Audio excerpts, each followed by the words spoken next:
Donc traduction Jacques Fruit sur un interview du pourquoi et du comment autant de gens croient à la narratif des médias et de l'histoire de la Covid et pourquoi il y a autant de moujons hypnotisés.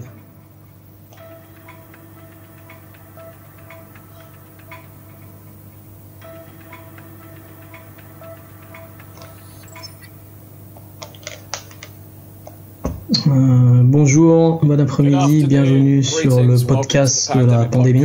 Aujourd'hui, on se pose la question pourquoi il y a autant de gens qui croient au narratif du système. Est-ce que des fois tu te sens entouré de gens qui ont été hypnotisés et lavés du cerveau? Eh bien, peut-être bien que tu l'es.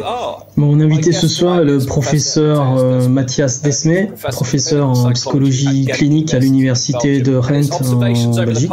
Et ses observations sur les 18 derniers mois l'a amené à conclure qu'en effet la majorité des gens sont comme sous un enchantement, sauf que c'est pas un enchantement, il n'y a pas de sorcellerie, quoique il appelle cela donc la formation de mass formation, qui se manifeste donc comme une réponse psychologique générale de troupeau, un peu comme l'hypnose, en plus de cette campagne de peur qui nous martèle depuis si longtemps. Donc ce soir avec Mathias, on va explorer les possibles déclencheurs de cela, qu'est-ce qui fait que ça dure aussi longtemps, qu'autant de gens sont soumis, et où cela nous emmène, et comment ça se fait qu'une minorité d'entre nous ne sont pas affectés par ce narratif. Et est-ce qu'on peut faire quelque chose collectivement pour briser cet enchantement avant qu'il soit trop tard? Donc c'est en lien avec l'isolation, un manque de bon sens, le stress, et comment ces éléments nous amènent à la formation de masse, et ultimement vers le totalitarisme, comme on peut le constater dans cette crise.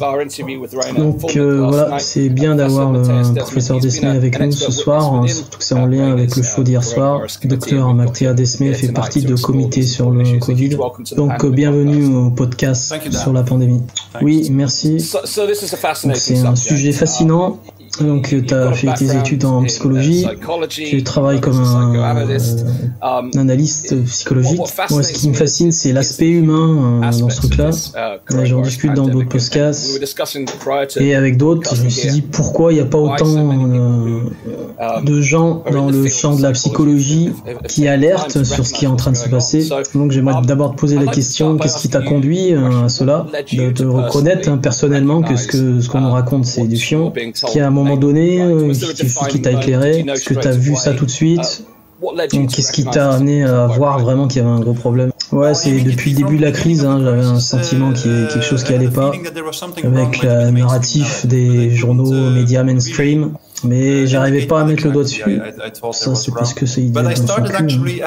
En fait, j'ai 2 diplômes. Donc, je suis un professeur en psychologie clinique. Mais j'ai aussi un master en statistique. Et dès le début de la crise, j'ai commencé à analyser les chiffres, faire des graphes, des stats sur le taux de mortalité, etc., les taux d'infection. Donc, immédiatement, j'ai remarqué que la plupart de ces modèles statistiques surestimaient gravement ce qui se passait, surtout la dangerosité de ce virus. Et j'étais pas le seul d'ailleurs, il y avait d'autres statisticiens qui disaient pareil, notamment un statisticien renommé de l'université de Stanford, qui a aussi essayé d'avertir les gens, justement, les gouvernements, sur le fait que le corona est bien beaucoup moins dangereux qu'on pense, mais d'une façon ou d'une autre, tous ces lanceurs d'alerte, entre guillemets, n'ont pas eu beaucoup d'impact, c'est pourquoi d'ailleurs. Donc pour moi, à la fin de mai 2020, c'était déjà prouvé sans aucun doute que le modèle mathématique initial utilisé pour prédire les chiffres surestimait carrément le taux de mortalité. On sait très bien depuis que le modèle mathématique de l'université de l'Imperial College de Londres, celui de l'épidémiologiste Neil Ferguson, qui s'est bien fait débunker depuis, notamment il visitait sa maîtresse pendant le confinement. Donc ce modèle prédit qu'à la fin de mai 2020, dans un pays comme la Suède par exemple, 80 000 morts si le pays ne se confinait pas. La Suède n'a pas confiné du tout, mais fin mai 2020, ils avaient environ un taux de 6 000. Donc pas plus que ça, ce qui démontre clairement que le modèle a totalement surestimé la prédiction par un facteur 50. C'est juste énorme. Donc la chose étrange pour moi, c'était comment ils nous ont présenté les mesures anti-corona, encore basées sur des modèles mathématiques. Mais le truc super étrange, c'est qu'il a été prouvé, mais sans aucun doute, que le modèle initial avait déjà surestimé les prédictions, et donc la dangerosité du virus, et donc les mesures sanitaires en conséquence n'ont pas été corrigées. Et elles ont continué, comme elles avaient été imposées. Donc à ce moment-là, pour moi, ouais, c'était le point tournant de l'affaire.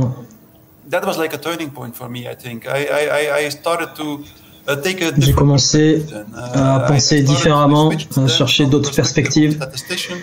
Je suis parti d'une vue statistique à une vue vraiment d'un psychologique. Je me suis demandé comment c'est possible qu'une société entière, dans le monde entier, population mondiale, continue à croire en narratif qui va à l'encontre de tout ce qui est vrai. Même l'ONU nous a avertis que probablement plus de gens vont mourir de faim dans le monde et les pays en voie de développement à cause du confinement que de gens victimes du corona. Que même si aucune mesure n'avait été prise contre le Covid, donc que le remède finalement est bien pire que la maladie ici. Et personne n'a fait attention, tout le monde se focalisait sur ces morts du corona, sur de possibles problèmes causés par le corona. Tout le monde a continué comme si de rien n'était à croire à cette histoire de pandémie. Donc à partir de ce moment-là, de mai 2020, j'ai commencé à comprendre quels sont les processus psychologiques de la société, et ça m'a pris 3-4 mois à peu près pour sortir quelque chose.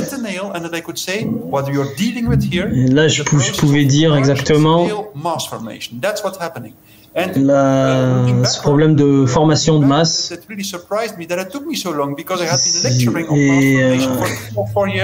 Et quand je pense à ce que je connais, ce que je sais déjà, je me suis dit, mais comment ça se fait que j'ai mis aussi longtemps pour trouver le processus de masse formation, puisque je l'enseigne. Donc je peux expliquer comment ce processus de formation de masse émerge depuis quelque temps dans notre société, comment ça se met en place et comment ça engendre ses effets. Ouais, super, merci. Est-ce que tu peux nous définir la formation de masse, donc le processus de masse formation? Oui, masse formation, c'est un phénomène spécifique qui émerge dans une société si quelques petites conditions sont réunies.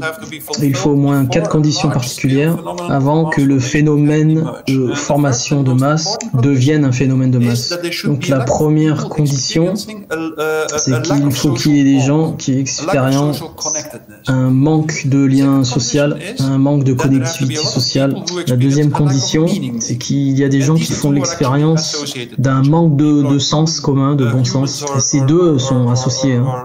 Les humains sont des êtres sociaux, et quand donc il manque de lien social, de connexion entre les gens, ils vont perdre la notion du bon sens, du sens commun, sens tout court. Et la troisième conclusion est qu'il faut un bon nombre de gens fassent l'expérience d'un stress ambiant constant. Donc cela signifie que c'est une anxiété qui n'est pas connectée à une représentation mentale. Exemple, tu vois un lion, t'as peur, tu sais pourquoi t'as peur. Ton anxiété est connectée à une représentation mentale. Mais s'il n'y a pas cette connexion mentale, tu restes dans un état émotionnel très négatif, très anxieux, où tu dois gérer une anxiété que tu ne peux pas contrôler. Donc d'abord le manque de lien social, deuxièmement le manque de sens dans la vie, troisième condition, beaucoup d'anxiété ambiante et de mécontentement psychologique. Et la quatrième condition, un manque de liberté, de frustration et de colère. Une agression que tu sens en toi, mais que tu ne veux pas canaliser ou focaliser sur quelque chose, ni sur une cause ou un objet. Donc quand ces conditions sont remplies, quelque chose de typique se produit dans une société. Donc en parallèle, il y a une certaine narratif, un storytelling, une histoire qui est racontée au travers des médias de masse, qui indique donc que c'est un objet d'anxiété, et en même temps ils fournissent une stratégie pour gérer sur cet objet d'anxiété qui n'est pas mentalisé. Et cela donc entraîne un gros effort de volonté dans la population de suivre cette narratif et d'y participer fortement pour gérer leur trauma. Et pourquoi? Car toute cette anxiété ambiante qui est libre et circule et qui est incontrôlable fait la connexion avec cet objet d'anxiété. Donc ça, c'est le gros avantage de cette stratégie. Donc, toute cette énergie d'anxiété est maintenant connectée à un objet mental, une représentation mentale qui est fausse malheureusement. Et donc en participant volontairement à cette stratégie proposée, tu peux contrôler ton anxiété. Donc voilà, on peut prendre l'exemple qu'on nous avertit qu'il y a un virus très dangereux, qu'il va falloir confiner. Donc si on réunit ces 4 conditions avant, il va y avoir une énorme volonté de participer de la population et être d'accord avec ces stratégies de confinement. Même quand le narratif ou ce qu'on nous raconte est complètement absurde. Donc ce qui se passe, c'est quelque chose de très important quand les gens participent tous ensemble dans cette stratégie de gérer cet objet d'anxiété. Il se forme un nouveau lien social, un nouveau sens de la vie, en gros une nouvelle norme, un nouveau bon sens entre guillemets, disons reprogrammé par derrière.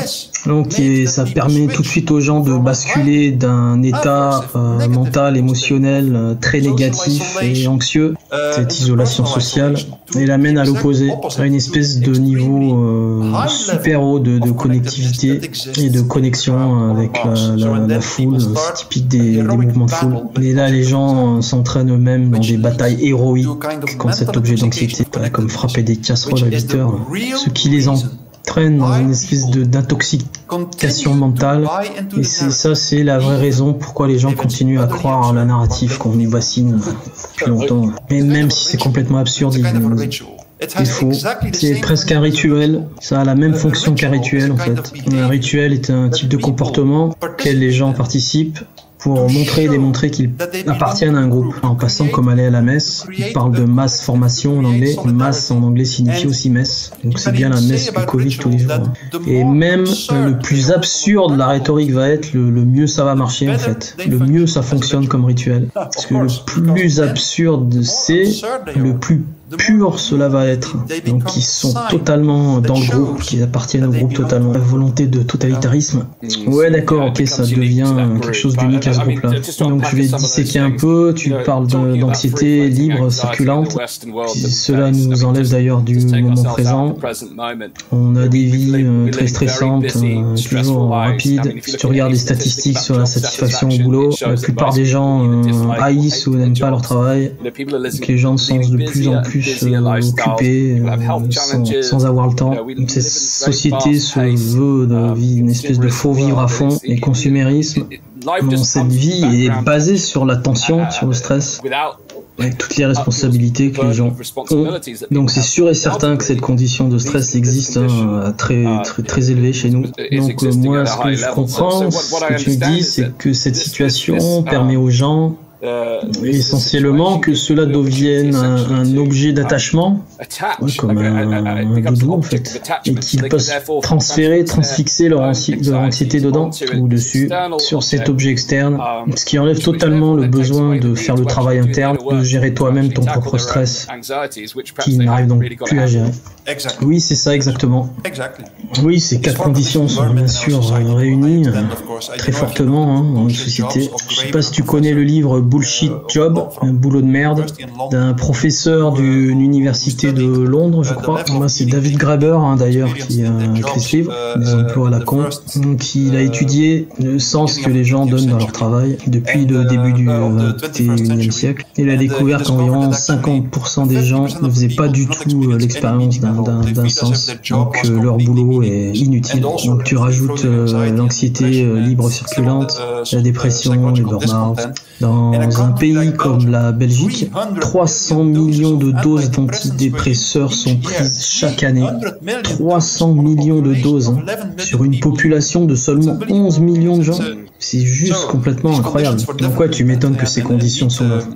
Et comme tu l'as dit, quand les gens peuvent connecter cette anxiété, ce stress, et que ce soit même cette fausse représentation mentale, car la vraie cause de leur anxiété n'est pas ce virus, c'est leur mal de vivre. Ils étaient déjà anxieux depuis bien longtemps, ils avaient déjà beaucoup de problèmes à relativiser psychologiquement ce qu'ils font de leur vie, et soudainement cette narrative du virus arrive, et ça leur permet d'avoir une représentation mentale à laquelle ils sont connectés pour les rassurer. Et d'une façon symptomatique, pour une certaine période de temps, ce narratif Corona leur permet de gérer beaucoup moins douloureusement leur vie.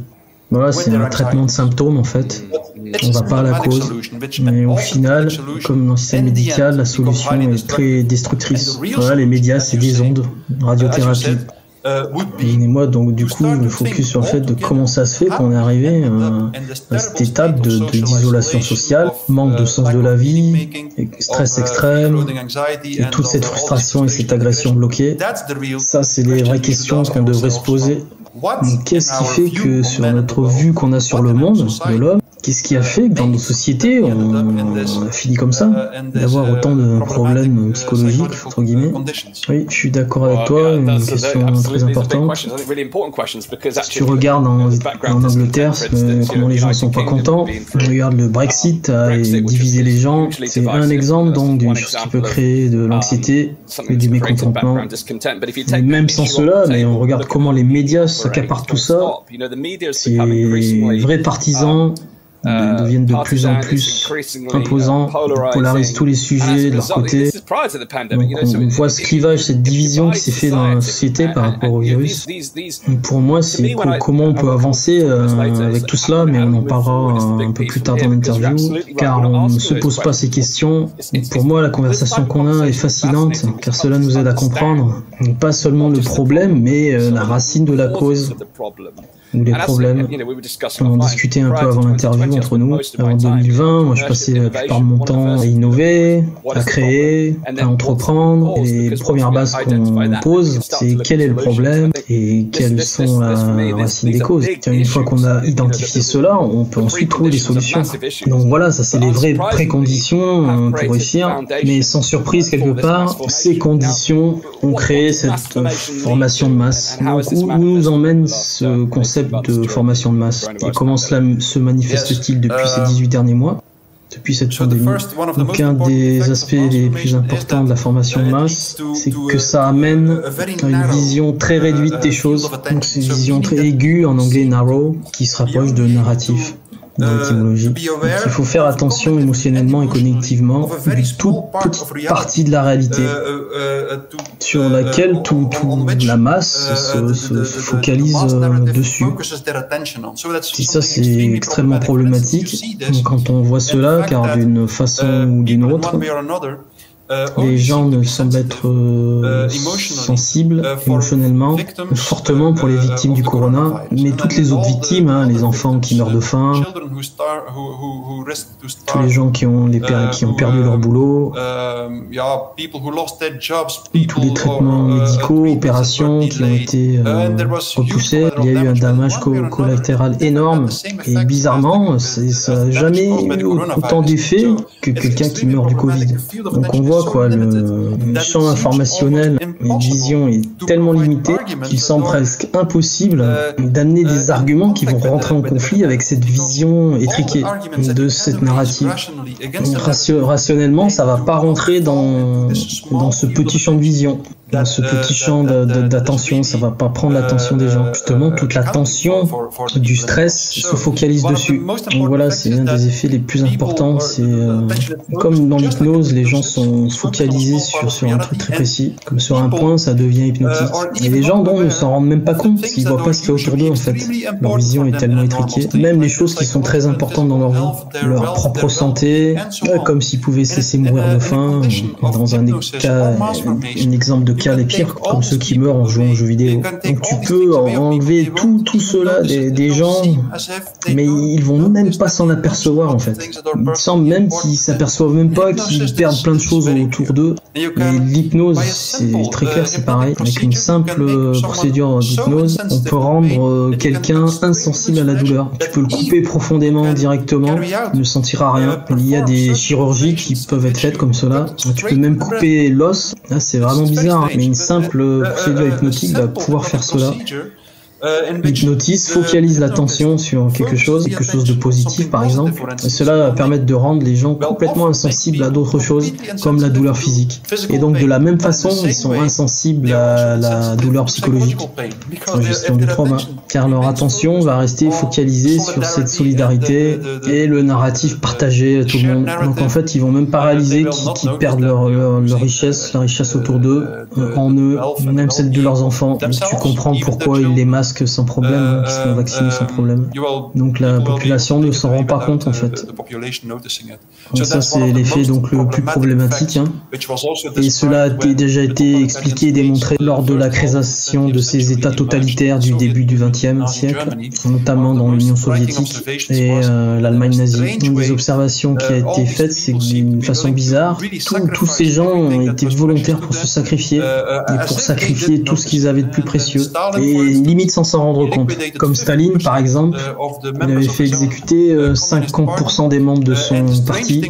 Et le truc bizarre, c'est que les leaders communistes restants n'ont pas protesté du tout. Ils ont accepté la peine capitale, la peine de mort. Et en plus, comme s'ils admettaient aussi qu'ils avaient fait quelque chose de mal, je pense qu'on retrouve ça dans les sectes, entre guillemets, alors qu'ils n'avaient rien fait de mal. Donc c'est bizarre, cette façon comment les gens deviennent insensibles à des pertes au niveau personnel. Enfin, c'est une des conséquences les plus bluffantes, entre guillemets, les plus frappantes de ce concept de la formation de masse. Et cela montre aussi que avec la formation de masse, tu peux pas comparer l'insensibilité émotionnelle qui se manifeste durant cette formation de masse. C'est pas de l'égoïsme, c'est quelque chose de complètement différent.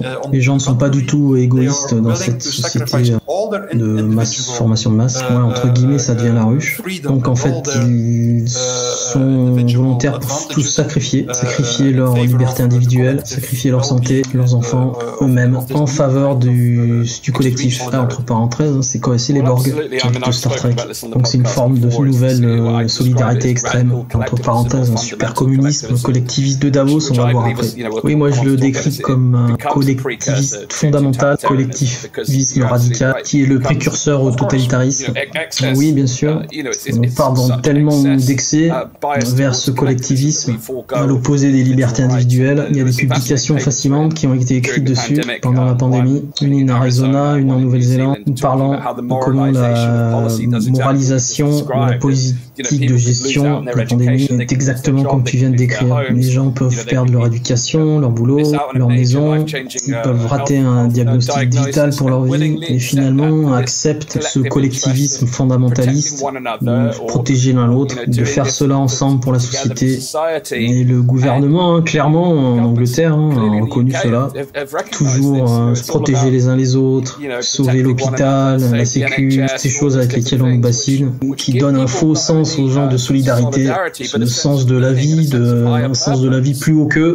Et toi, comme tu l'as décrit, ça manque fortement chez les gens. Et j'ai remarqué aussi beaucoup que les politiques ont des entreprises qui font profit sur ce business pandémie. Donc tu m'étonnes qu'ils ne veulent pas voir la situation changer, car ils font des profits énormes financièrement.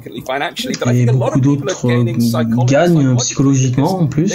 Ça leur donne un but dans la vie. Surtout pour les politiciens, ils veulent pas revenir en arrière, alors normal. Ils adorent être opérés en mode crise, si ça leur donne un sens. Oui, c'est un des secrets cachés de cette crise. La plupart des gens ne veulent pas retourner à l'ancien normal. Et donc, si on essaye de réveiller les gens, il faut éviter de leur donner l'impression qu'on cherche à les faire retourner à l'ancien monde d'avant, où ils ne pouvaient pas gérer leur stress. Ils ne veulent pas retourner à ces emplois à la con, ils ne veulent pas retrouver leur état d'anxiété profond, ingérable. Ils ne peuvent plus lâcher leur doudou Covid. Donc il faut leur démontrer qu'il y a d'autres façons de changer et de gérer les choses. Il y a donc d'autres voies pour changer cet ancien normal. Et ces politiciens, ils perdaient le contrôle des gens, justement, donc ça permet de le rattraper. Mais maintenant, avec cette carotte du narratif, ils donnent la direction du propos de la société et ils redeviennent des vrais leaders. Donc voilà, tu vois, tous ces facteurs qui font ça, le fait que c'est vraiment impossible de retourner à cet ancien normal. Ouais, je parlais d'un autre truc d'abord. Moi, j'ai commencé à faire cette émission en octobre. J'en suis à peu près à 300 épisodes. Car moi, je voulais justement poser les questions que personne ne voulait poser. Mais j'en subis des conséquences. Je me fais accuser, insulter. Et moi, je pense fortement que j'ai un bon cœur, très solide, et que je vis dans l'intégrité. Mais cela m'a valu beaucoup. Je sais de quoi tu parles. Moi, ça m'a valu beaucoup de critiques, d'insultes. Mais je sais que je ne suis pas tout seul. Même les gens qui en privé questionnent, et les gens qui m'écoutent ont fait l'expérience de toutes ces frustrations. J'entends des histoires de partout, même dans mon équipe à moi, de gens qui se séparent, ils sont engueulés avec des membres de la famille, ils ont perdu des amis, tout simplement parce qu'ils posent d'autres questions. Mais même bien sûr, si ces questions pertinentes nous emmènent vers des réponses très profondes et différentes de ce qu'on voit dans les médias classiques, les gens, même rationnellement, ne supportent pas, ils ne veulent pas tolérer cela. Tu veux faire un commentaire sur ça? Car je pense que beaucoup d'individus qui nous écoutent d'ailleurs sont dans ce cas de figure. C'est très dur à gérer. Oui, une des caractéristiques de la formation de masse, c'est que ça rend les gens extrêmement intolérants. Il y a une différence cognitive, dissonance cognitive qui s'impose très forte, et on peut facilement comprendre cela quand on sait que ces autres voix, ces voix différentes qui menacent de réveiller les gens et de les faire confronter à leur vraie réalité, ces conditions d'anxiété du départ qu'on a, d'avant ce concept, ce processus de formation de masse. Mais si quelqu'un essaye de convaincre quelqu'un d'autre que la narrative du corona est fausse, les médias de masse sont faux, donc les gens ont peur de se réveiller, ils sont à risque de se réveiller, et dans ce cas-là, ils seront de nouveau confrontés à cette énergie d'anxiété libre et circulante et le manque de lien social qu'ils avaient avant. Donc c'est une des raisons pourquoi les gens sont totalement intolérants sur les voix qui s'élèvent avec un narratif différent de leur. Deuxième, actuellement, c'est qu'il est beaucoup plus facile pour quelqu'un qui est dans le groupe de mass formation qu'au lieu d'être convaincu par celui qui essaye de le convaincre que l'histoire est fausse, qu'il est en fait beaucoup plus facile de diriger cette anxiété libre et circulante et cette agression qui existait déjà avant la crise envers ces voix qui s'élèvent contre la narrative de base. C'est exactement ce qui se passe dans la formation de masse. Les masses ont tendance à commettre des atrocités comme s'ils pratiquaient un sacrement saint.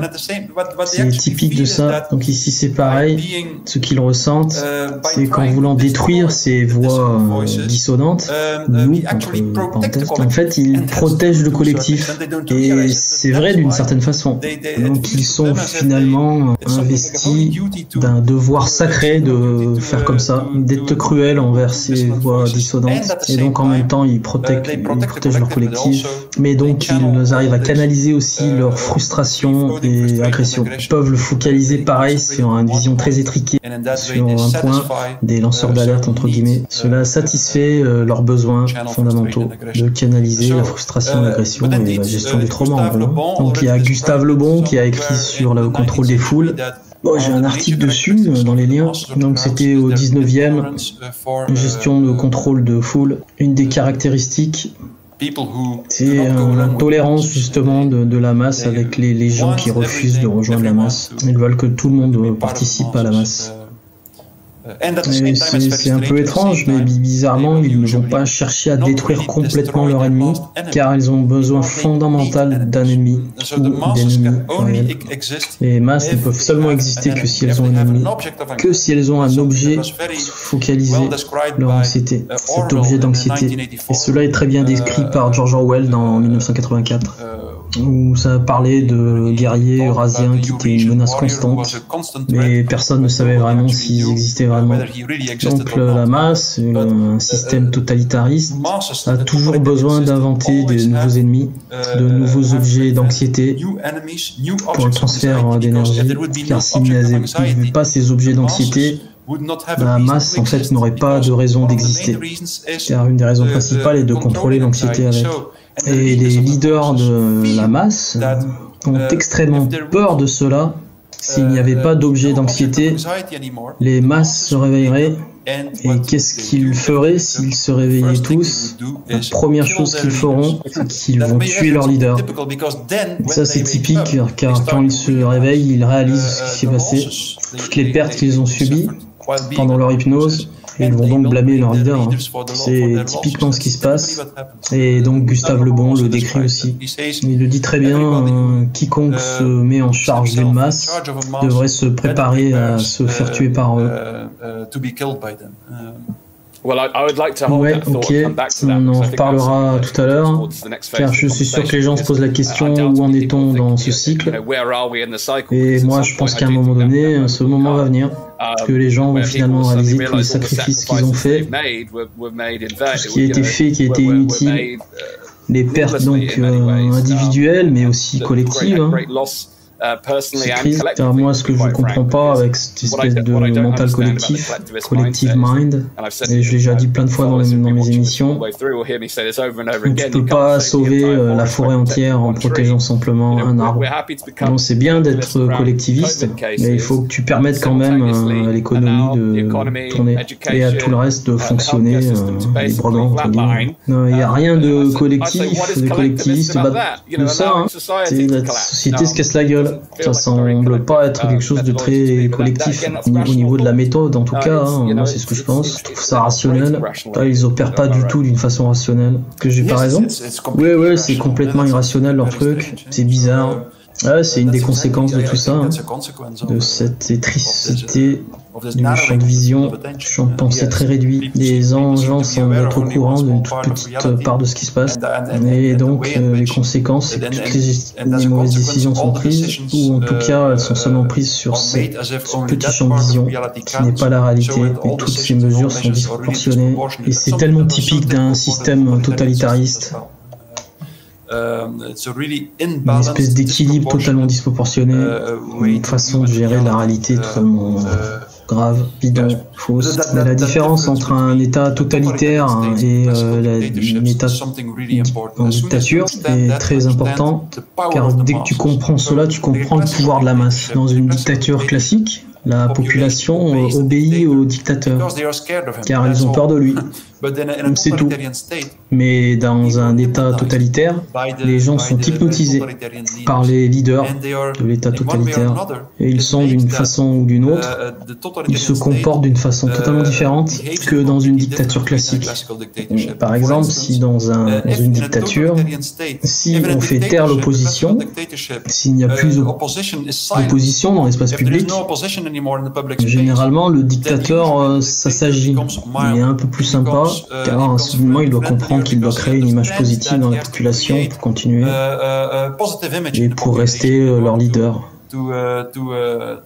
Dans un État totalitaire, c'est exactement l'opposé. Dès que l'opposition est silencieuse, qu'il n'y a plus d'opposition dans l'espace public, Alors le système totalitaire devient fou et commence à commettre ses plus absurdes atrocités. C'était le cas en 1930 en Union soviétique et en 1935 en Allemagne nazie.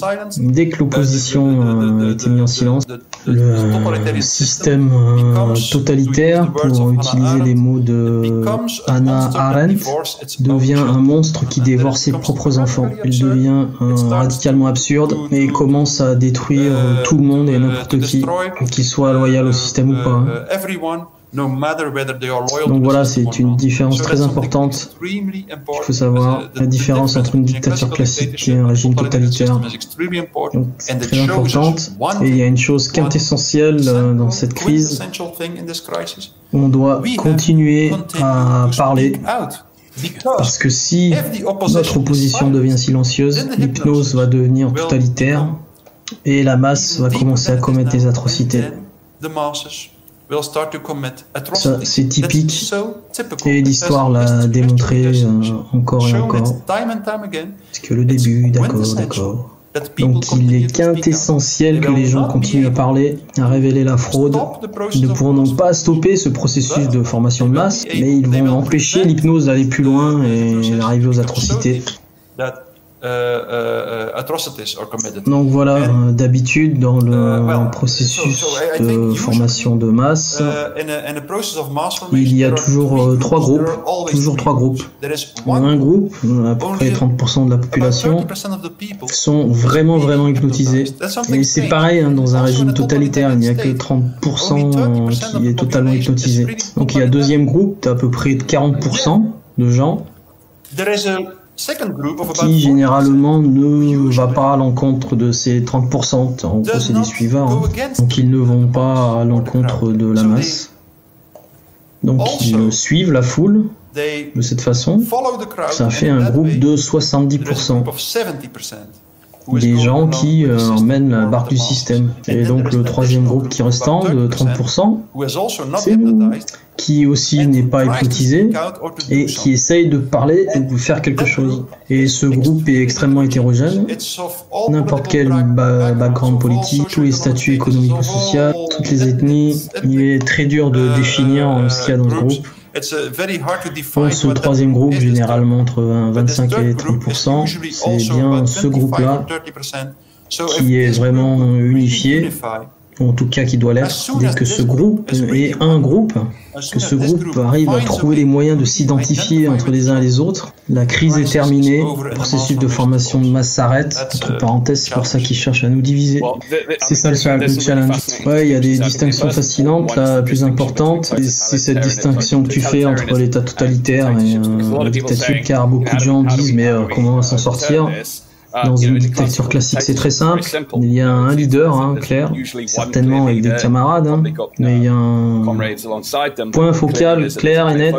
Mais donc, sous un régime totalitaire, ce que tu dis, c'est différent. On parlera peut-être un peu plus tard.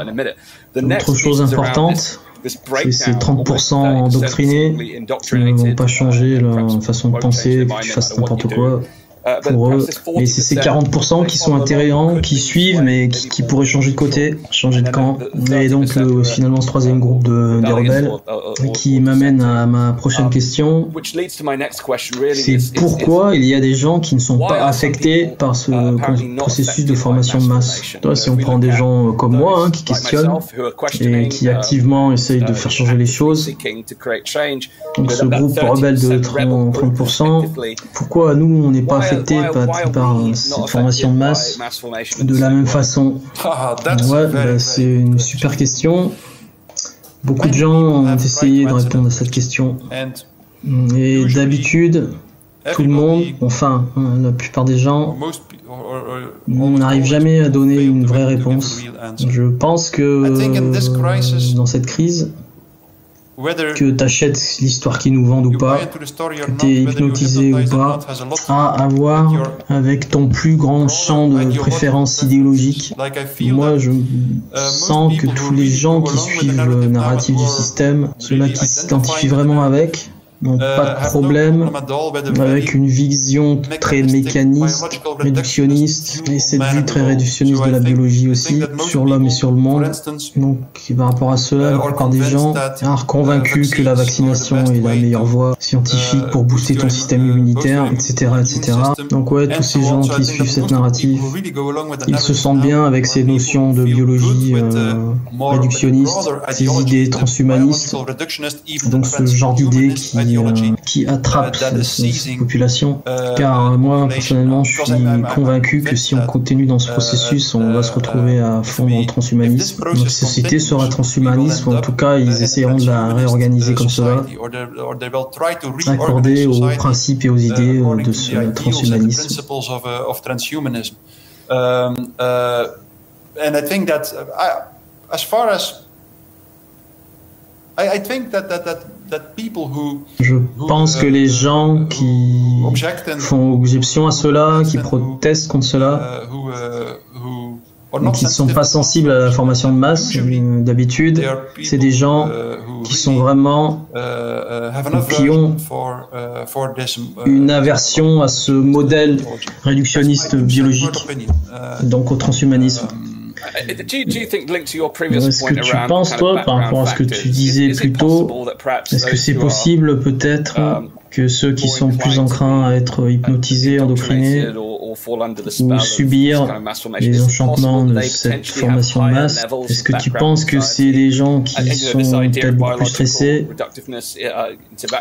par rapport à la vaccination? Je crois que j'avais fait un commentaire, il y avait un Américain, leader spirituel, qui commentait sur cette situation, et je lui ai demandé est-ce que c'est possible que l'érosion de la croyance chez les gens, croyance religieuse entre guillemets, que c'est ça qui mène les gens à ce truc-là, à ce dogme, cette idéologie du sauveur vaccination.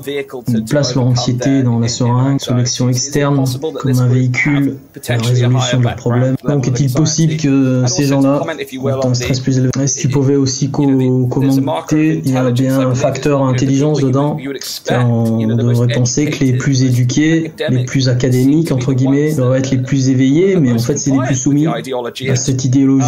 Donc ces deux points me fascinent. Oui, c'est quelque chose que Gustave Le Bon a déjà mentionné, donc au 19e siècle, dans son livre La psychologie de la foule, ou la psychologie des foules, il a écrit que le niveau d'éducation le plus élevé, ou le niveau de la société le plus éduqué, eh ben, le plus sensible les gens sont à la formation de masse. Ouais, la plupart du temps, bien sûr, c'est pas du 100%. Et donc, non seulement le niveau d'éducation, mais aussi le niveau d'intelligence. Actuellement, le niveau d'intelligence, des gens très éduqués, très intelligents, finalement trouvent le même niveau d'intelligence que la masse. Donc c'est typique du processus de formation de masse. Les gens deviennent tous au même niveau d'intelligence. Donc on trouve, parenthèse, tous un QI de 80, quoi. Donc lui dit extrêmement stupide, donc QI de 50. C'est l'échelle eugéniste en passant. Dès que quelqu'un est pris par la formation de masse, comme une vague, il perd toutes ses capacités de critique rationnelle. C'est une des principales caractéristiques donc, de ce processus d'un individu qui se fait happer par la foule. Il devient la foule. So, and then, yes, what about the level of anxiety? Does the level of anxiety play a role when it comes to being sensitive for mass formation? Donc, est-ce que le niveau d'anxiété joue un rôle pour intégrer la formation de masse? Je ne suis pas si sûr que ça, car je pense que beaucoup de gens qui ne sont pas sensibles à la formation de masse sont aussi très anxieux, mais leur anxiété est connectée à un objet différent. D'une façon ou d'une autre, n'est pas attirée par l'objet virus. Là, quand je prends mon cas, moi j'ai jamais été attiré par ce concept de virus, jamais. Je ne sais pas pourquoi. Mais ce virus m'a jamais fait stresser. Peut-être un petit peu au début, comme tout le monde, mais depuis le début de la crise, j'avais le sentiment qu'il y avait une autre dynamique sociale qui émergeait en parallèle. Quelque chose qui pourrait être très très risqué de croire cela, et qui pourrait être très dangereuse. Et d'ailleurs, la première semaine de la crise, écrit un papier, donc mon opinion, où j'avertissais que cette dynamique sociale en place de la crise montre toutes les caractéristiques des premiers pas de l'émergence d'un régime totalitaire. Et j'étais anxieux, mais anxieux de ce que je savais qui pouvait se passer, et donc pas du virus. Donc voilà, pour moi, il se peut en effet que le niveau d'anxiété, de stress était beaucoup plus haut avant la crise, et les gens ont signé pour la formation de masse, mais je suis pas sûr que c'est plutôt avoir une tendance à connecter ton anxiété avec un objet spécifique. Ça, je pense que c'est plus important en fait. Ok, merci, c'est très intéressant. Moi, je vais essayer de relier cela. Tu sais, il y a ce concept de quotient émotionnel, d'intelligence émotionnelle de Daniel Goleman. Il y a différents niveaux d'intelligence émotionnelle. Tu sais qu'on oppose souvent au concept de QI, intellect, quotient intellect, et QE, quotient émotionnel. Donc si tu as un avis sur ça, je pense qu'il y a des gens qui sont beaucoup plus intelligents au niveau émotionnel peuvent percevoir ça plus facilement. Ils ont plus connecté à leur intuition. Beaucoup de gens avec qui j'ai discuté, quand je questionnais leur narratif et que je leur pose des questions, je me rends compte qu'ils n'avaient pas fait confiance à leur intuition de départ. Mais moi je pense personnellement que cette capacité à se connecter à soi, son intuition est très importante. Donc pas facile à étudier, mais tu crois que ça rentre en jeu? J'en doute, je sais pas. Là, je connais beaucoup de gens émotionnellement bien placés qui sont à fond dans cette histoire, dans le narratif. Cela peut être à voir aussi avec l'équilibre interne entre l'individualisme et le collectif de l'individu.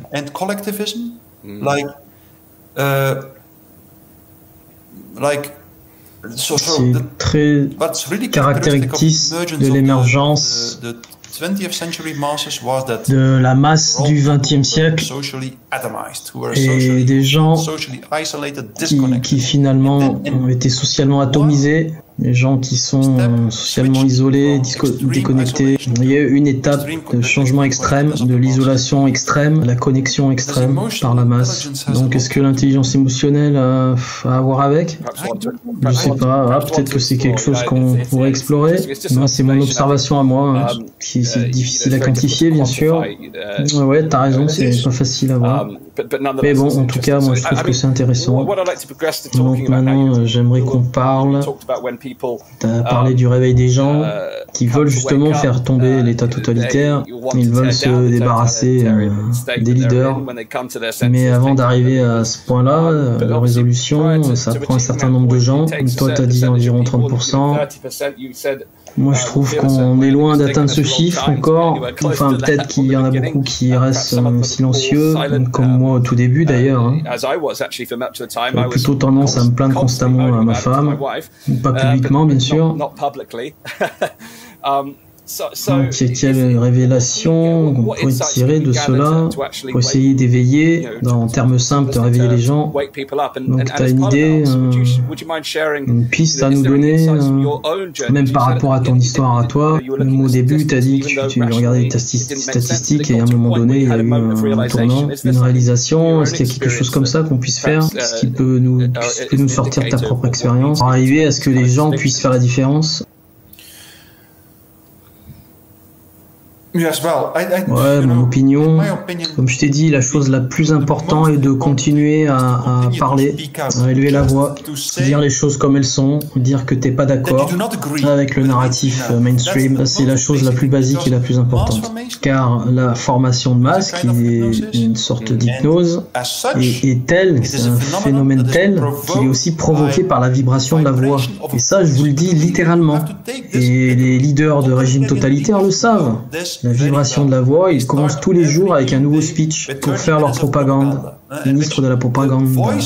C'est la voix du leader constamment qui pénètre les gens, leur conscience par la vibration, ce qui va frapper la population. Donc sans les médias de masse et sans la capacité à confronter les gens encore et encore, c'est que le début, d'accord.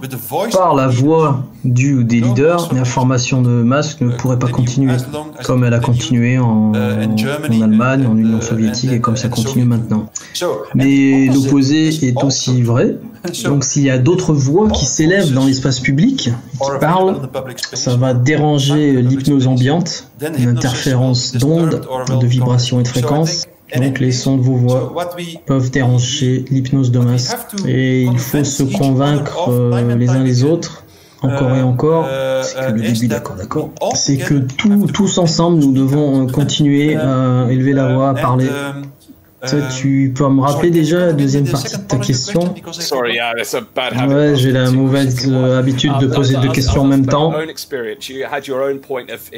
Toi, d'après ton expérience à toi, qu'est-ce que tu peux nous dire dans tes observations d'arriver au point de rupture, de changement? Car il y a beaucoup de gens dans mon audience aussi, et les gens peuvent commenter dans les commentaires quel a été le point de bascule pour eux, car j'ai beaucoup posé cette question et beaucoup de gens m'ont répondu qu'il y a quelque chose qui leur a mis la puce à l'oreille. Ça, c'est quelque chose qui leur a dit ça n'a pas de sens. Je pense que si on peut trouver ces points précis de changement, cela pourrait nous aider. Ça pourrait réveiller plus de gens chez les 40% qui manquent. Donc pour vous qui écoutez, partagez dans les commentaires ce point d'inflexion pour vous, quel a été ce point où vous avez vraiment reconnu que c'était ce processus de formation de masse qui s'imposait aux autres. Toi, t'as regardé les statistiques, qu'est-ce qui t'a fait changer? Non, pas vraiment, comme j'ai déjà dit. La première semaine de la crise du corona, j'avais déjà écrit un papier dessus, qu'on était dans les prémices d'un régime totalitaire. Le titre de cette publication était « La peur du virus est plus dangereuse que le virus ». Dès le début, j'ai senti que ces processus psychologiques en place étaient beaucoup plus menaçants que les prémices biologiques de cette crise. Et encore plus, 2 mois avant la crise, en décembre, la fin de 2019, au mois de décembre, je suis allé à la banque pour repayer mon prêt bancaire. Et le directeur de la banque m'a dit « Mais pourquoi tu veux repayer ton prêt? Tu vas perdre les avantages. » Parce que moi, je lui ai dit « Est-ce que je sais que la société arrive à un point de non-retour. La société ne fonctionne plus. Je voyais des burn-out partout autour de moi. » Je savais, je ressentis qu'il y avait quelque chose, il y avait beaucoup d'indicateurs, des indicateurs négatifs qui croissaient très très vite, qui m'ont fait aller à la banque fin 2019 et qui m'a fait finir de payer mon prêt bancaire sur la maison. Et le directeur de la banque ne voulait pas, j'ai dû le convaincre pendant 1h30 de le faire. Il était convaincu que c'était pas nécessaire que je le fasse, mais je l'ai repayé. Et tu vois, 2-3 mois après, j'ai dit à ma femme, tu vois, je l'avais bien senti. C'est le point de bascule que j'avais ressenti qui allait se passer bientôt. Non, j'avais le sentiment, oui, bien sûr, il y avait une certaine intuition, perception des choses. Et même, j'ai encore douté pendant la crise. Car pour une raison ou une autre, la première publication que j'ai faite, donc, sur la crise, je suis devenu soudainement célèbre en Belgique pour avoir écrit ça. Tout le monde l'avait lu, tout le monde en parlait. Et les semaines après la publication de ce papier, j'avais même peur des fois, parce que je me suis dit putain, peut-être que je me suis trompé en fait. Est-ce qu'on est vraiment en danger? Ou peut-être qu'on est vraiment confronté à ce virus tueur? Et bien sûr, il y a eu certaines informations qui m'ont vraiment convaincu et qui ont effacé le moindre doute. Par exemple, justement, comme j'ai expliqué, fin mai 2020, le modèle mathématique était complètement faux. Neil Ferguson était une fraude. Mais j'avais quand même le sentiment que j'étais un peu plus réveillé qu'au début quand même. Oui, c'est le prochain point que je veux voir avec toi. Ce que tu expliques ici, c'est que tu es retourné aux statistiques pour rationaliser les faits.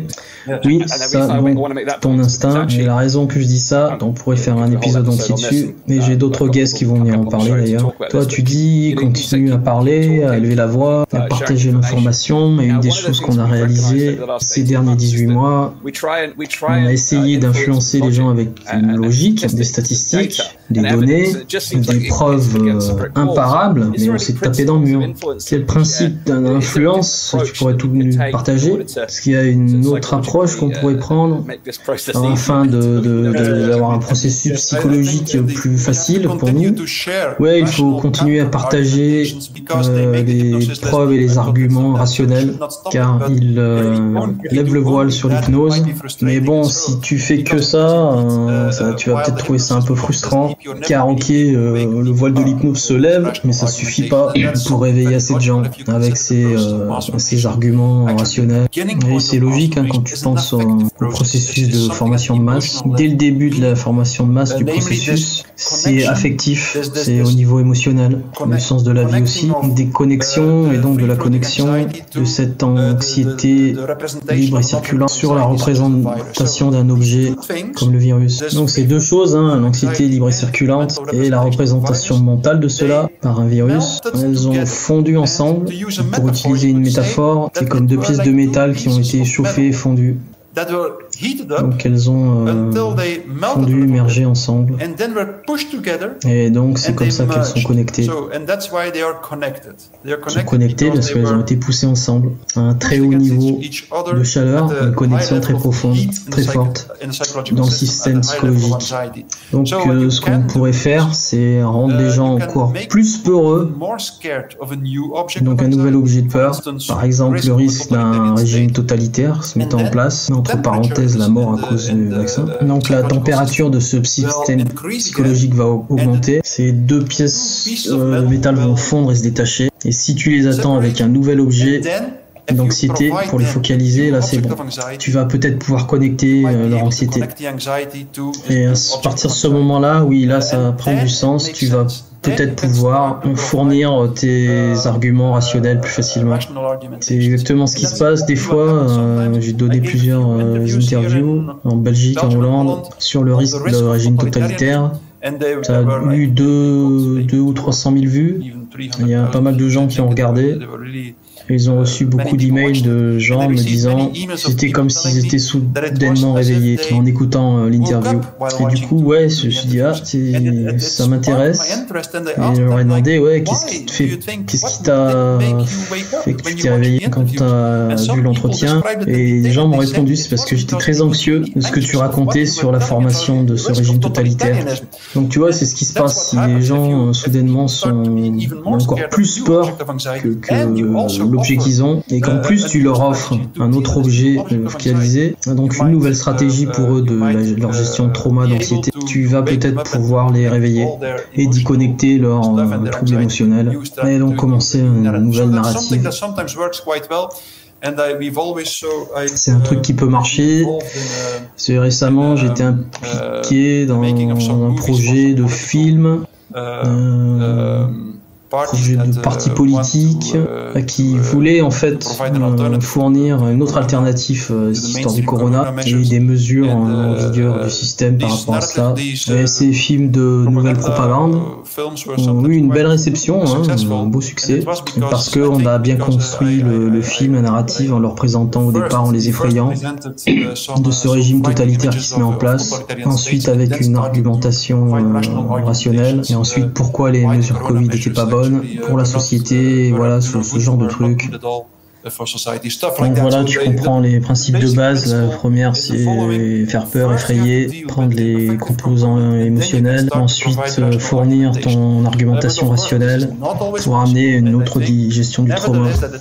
Mais bon, c'est pas toujours possible, ça marche pas tout le temps, mais ça prend tout son sens quand même de continuer à parler, d'avancer tous ces arguments rationnels, tous ces contre-arguments valides. Il faut continuer à le dire, autrement on n'arrivera pas à réveiller les autres. En tout cas, on peut empêcher que ça empire, voire lever un peu le voile.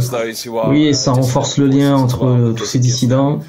Ça renforce notre position, on se soutient mutuellement avec la même logique rationnelle.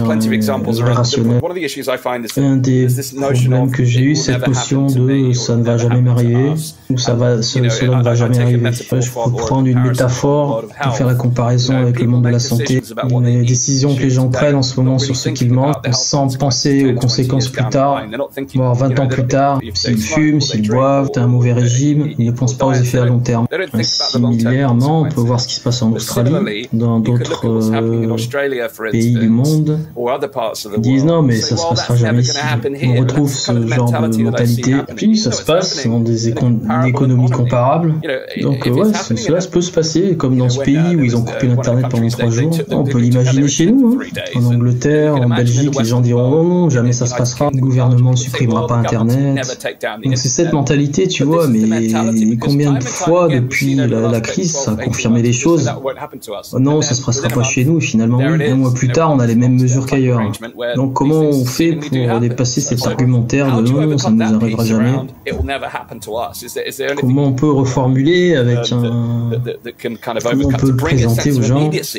Il faut qu'ils ressentent que c'est une menace imminente, tu vois, pour agir. Moi, je te partage cette peur avec toi. Hein. J'ai peur du régime totalitaire, de l'érosion de nos droits. Ouais, moi, ça me stresse. Mais j'ai aussi un sens de l'instantané, où je vois que ça se passe en même temps. Je vois que c'est urgent. Comment on peut éveiller les gens sur ce sens de l'urgence? Bon, il n'a pas l'air de savoir. Et il demande souvent aux gens qu'est-ce qu'il y a dans cette forme de logique de cette société qui va t'empêcher de construire de nouveaux camps de concentration. Quelle est la logique de cela? Qu'est-ce qui justifie cela? D'isoler les gens dans leur maison, de forcer les femmes enceintes de porter des masques, d'isoler ces malades et de les faire mourir en isolement tout seuls, etc., etc., tout cela. Donc pourquoi ne prendrions-nous pas la prochaine étape en construisant des camps de concentration dans lesquels on pourrait mettre les gens qui ont testé positif au corona? Pourquoi donc ne pas faire cette prochaine étape? C'est ça que Hannah Arnold dit, c'est typical du totalitarisme. La population est saisie par une logique absurde et simple qui leur font transgresser toute limite éthique, comme s'il n'y avait aucune autre option. Donc si A est vrai, alors A, B, C, D et tout le reste de l'alphabet est vrai. Donc elle dit jusqu'à la fin de ce totalitarisme mortel, jusqu'à la fin de l'alphabet on arrivera. Donc c'est quelque chose de typique des régimes totalitaires. Si la contamination augmente, alors il faut reconfiner, etc., etc. Ça entraîne toujours la même série de conséquences qui semblent être strictement nécessaires. Et j'essaie souvent d'expliquer, mais non, ne croyez pas à ça. Et ne croyez surtout pas qu'on ne peut pas terminer avec les mêmes mesures qu'Hitler avait mis en place. Des mesures qui étaient considérées nécessaires pour créer sa race pure. With the same kind of measures that Hitler considered necessary to create his pure race. But how to yes, yeah. It will be. Pour être honnête, to be honest, je pense qu'il va être difficile de terminer dans un régime totalitaire, mais ça sera quand même un nouveau régime totalitaire. D'un côté, ce sera le même, comme le vieux totalitarisme du début du XXe siècle, mais il sera aussi radicalement différent, parce que ce sera un totalitarisme mondial. Il n'y aura pas d'ennemis externes, mais que des ennemis internes, et il va traiter ces ennemis internes d'une façon différente. Avec la crise sociale, donc différemment des ennemis externes qui étaient traités avant. Ça c'est typique de la logique des systèmes totalitariens. Donc le système totalitaire a besoin d'un ennemi. Sans ennemi, il s'écroule. Donc il y a de grandes chances que le nouveau système totalitaire tolère l'existence des ennemis, donc nous, mais il va les marginaliser, les ostraciser, les rejeter. La société, ça se passe déjà. Hein. Voilà, moi je pense que ça va être très difficile d'éviter cela. Non, mais on voit déjà cela, hein, ça se passe déjà. Donc on voit avec ceux qui refusent la vaccination, leur façon de les classifier, la symbolisation, la déshumanisation, la discrimination. Toutes ces choses sont en train de se passer, eux et nous. Où on commence à dire ouais, vous êtes les gens qui nous emmerdent, c'est la cause des infections, ce qui est complètement faux. Mais ils sont en train de créer ces ennemis internes. Et on voit ça tous les jours de plus en plus. Toi, c'est ça qui me choque le plus, ce genre de mentalité. C'est ce que je vois sur les médias sociaux. Ce genre de posts qui font trucs rationnels ou non. Et moi, je vois que c'est dans les années 30, ils auraient dit la même chose s'ils avaient les médias sociaux. C'est incroyable de voir cela, cette propagande, cette logique. Mais c'est ce qui se passe, c'est ce qu'on est en train de vivre. Oui, bien sûr, absolument. Et le totalitarisme s'en fout que ce soit vrai ou pas. La seule chose que le narratif a à faire, c'est se connecter aux gens, à leur anxiété, et rendre le collectif plus fort. Il doit lier l'anxiété, etc., tout ce qu'on vient de parler. La seule chose qui l'intéresse, on s'en fout que le narratif soit complètement absurde. Et en fait, même le plus absurde il est, le mieux ça va fonctionner comme un rituel. Ça, c'est le drame du totalitarisme. C'est comme notre Premier ministre, il y a 2 jours, a déclaré dans les news que cette pandémie était une pandémie des non-vaccinés et qu'il devait arrêter de mettre les vaccinés à risque, de les mettre en danger. C'est tellement contradictoire et absurde, car si seulement les non-vaccinés étaient vulnérables ou contaminés au corona, alors donc les vaccinés ne risqueraient rien du tout, car ils ne peuvent plus être contaminés vu qu'ils sont vaccinés. Donc ces déclamations sont tellement absurdes. Et d'une façon ou d'une autre, les gens continuent à croire à ces conneries. Continuent à suivre la narrative du système. Donc on voit que si le narratif il est faux ou juste, c'est pareil. Donc je pense qu'on a dépassé un peu le temps. Est-ce que tu as encore un peu de temps? Dernière question. Ouais, pas de problème. Donc le rôle du totalitarisme, moi j'ai peur de ça. En termes de contre-narratif, de créer une opposition à ce truc-là, car il y a un manque d'opposition. Est-ce que tu penses qu'une vision meilleure du futur, une meilleure alternative, puisse être projetée? Est-ce que cela serait pas un peu plus attractif pour les gens? Ou sont-ils trop coincés? Particulièrement ces 40% là qu'on cherche à convaincre, car je pense que les 30% de la vie du cerveau sont trop loin. Mais une meilleure vision d'un futur pour la société, tu penses pas que ça serait intéressant? Donc de meilleures solutions pour régler ces problèmes, pour gérer le trauma. Je sais que ça permet aussi de gérer la douleur, mais peut-être regarder du côté du plaisir. Si on arrive à créer cette vision positive, une alternative comme ça, on passe pourrait transformer la situation. Oui, non, oui, ça peut jouer un rôle, mais il faut que notre narratif soit la plus forte possible et convaincante que possible. Ce qu'on doit réaliser, et en premier d'ailleurs, c'est que le totalitarisme et la formation de masse finit toujours par se détruire elle-même. C'est un mécanisme d'autodestruction.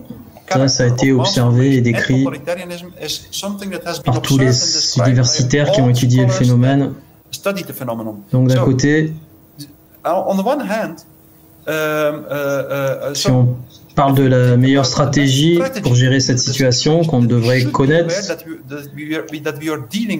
c'est qu'on gère un ennemi qui est extrêmement fort et un ennemi qui va toujours se détruire lui-même. Donc la seule chose qu'on doit faire, c'est qu'on doit s'assurer que notre histoire soit toujours présente dans l'espace public et qu'on puisse survivre quelques années quand même. Ça, pour nous, c'est un but réaliste et il ne faut jamais essayer de battre l'ennemi, car cet ennemi ne peut être battu seulement que par lui-même. On peut l'expliquer psychologiquement d'une façon très convaincante. Pourquoi le totalitarisme s'autodétruit toujours lui-même. Et surtout, dès qu'on réalise cela, on réalise que la seule chose qu'on doit faire, qu'on puisse faire, c'est de continuer à parler et de t'assurer que d'une façon ou d'une autre, tu puisses survivre à l'extérieur du système. Ces 2 choses-là. Ensuite, donc, tu peux attendre patiemment que Babylone tombe. Totalitarisme va s'autodétruire. Mais bien sûr, j'ai pas dit que ça serait facile, mais c'est la stratégie pour gérer et je suis sûr que ça va se terminer et tu vas voir que de petits groupes vont survivre d'une façon ou d'une autre après le collapse du système et la reconstruction de la société avec des principes plus éthiques, plus moraux. Oui, je suis d'accord avec toi. Dans l'ombre du vieux monde s'illumine quelque chose de nouveau. Une dernière chose sur le totalitarisme. Où s'en trouve-t-on dans le cycle? Est-ce qu'on est loin de la fin? C'est bientôt le feu d'artifice ou pas? Est-ce qu'il y a une pattern typique? Oui, c'est une bonne question. Je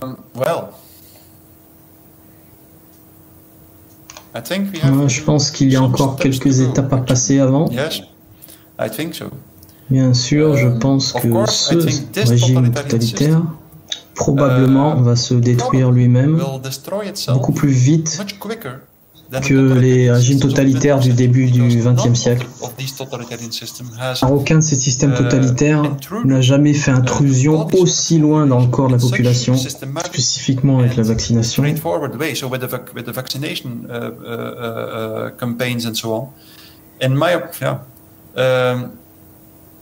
D'un pur raisonnement psychologique, si tu sais que tous les projets totalitaires se terminaient comme un désastre,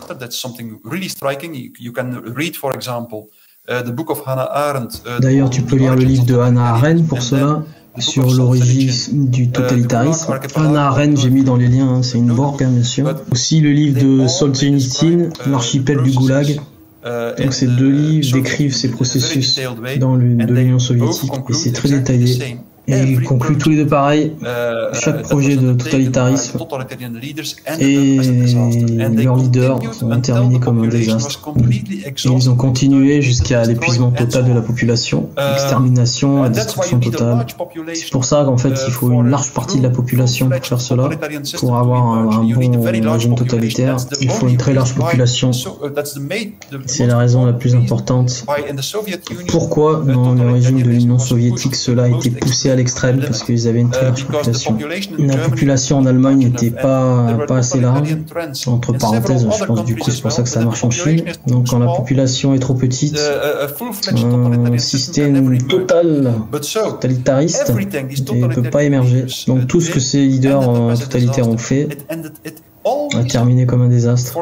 À chaque fois, pour certaines raisons psychologiques que j'explique dans mon livre d'ailleurs, par la nature des processus psychologiques, pour la formation de masse, fait que d'une façon ou d'une autre, tous ces projets finissent par l'autodestruction. C'est pour ça d'ailleurs que je pense que cette campagne de vaccination va terminer comme le plus spectaculaire des désastres jamais vu. Au niveau médical, mais au niveau de notre histoire. Les scientifiques, en tout cas les êtres humains, au travers de leurs recherches, dans les labos, prennent constamment des décisions subjectives et ces décisions subjectives sont conduites, contrôlées par les processus psychologiques et les facteurs psychologiques qu'ils ne contrôlent même pas eux-mêmes. L'exemple parfait des processus scientifiques sont conduits inconsciemment par ces processus psychologiques profonds. Les gens sont saturés par les tendances destructives qui retournent contre eux, donc ils vont terminer en produisant un des produits autodestructeurs. C'est ce qu'on risque de voir en tout cas avec cette campagne vaccinale. C'est une des choses les plus compliquées et difficiles de cette pensée totalitaire. Mais ça peut être expliqué pourquoi c'est autodestructeur dans sa nature. Et toujours, tous ces projets totalitaires sont toujours autodétruits. Bon, ça va peut-être nous conduire trop loin si on continue une interview. Oui, merci à toi. On sait avec l'histoire que du coup c'est autodestructeur et qu'on peut tous jouer notre rôle et qu'on peut choisir sa voie, continuer à parler, avoir le courage de partager ces informations. Si vous avez trouvé de la valeur dans cette interview, j'ai essayé de prendre des notes. Partagez s'il vous plaît. Ce qui est le plus pertinent dans ce genre de conversation, c'est pas sur le virus, c'est pas l'argumentaire, c'est prendre cette vue d'hélicoptère et d'avoir un champ de vision très large de ce qui se passe socialement, politiquement, psychologiquement. Rien qu'en faisant cela, ça prend du sens. On voit les pièces du puzzle. Donc voilà, les conversations comme celle-ci sont très puissantes, donc partagez. Donc partagez sur les réseaux sociaux, blablabla, Facebook, Twitter et YouTube. Partagez. Ça va accélérer cette voix. Oui, parlez. Élever la voix. Tu vois, à Londres, ce week-end, il y a une manifestation, donc je serai là. Donc venez vous faire entendre et partager pour la manif. Et finalement, souscrivez à mon podcast. J'en suis à 6 millions de vues en tout sur tous les podcasts. Donc posez ces questions critiques. Merci à Mathias pour ce fantastique interview. Donc pour m'aider, www.dannygregory.com. Pour faire des donations, j'imagine. Ah non, et pour envoyer le mail et suivre la newsletter pour avoir accès à d'autres interviews. Mathias, merci d'être venu. T'as une conversation fascinante. Merci à tout le monde d'avoir écouté. Merci à Jacques Fruit d'avoir traduit. Merci à l'audience, merci à tout le monde. Bonne nuit, à demain. Blablabla. Current events that we've seen over the last couple of weeks and sharing what I believe we can do voilà, on va continuer à se battre. Merci, au revoir, bonsoir. Good night for now, and I'll see you again on our next episode tomorrow evening. Thanks very much, everyone.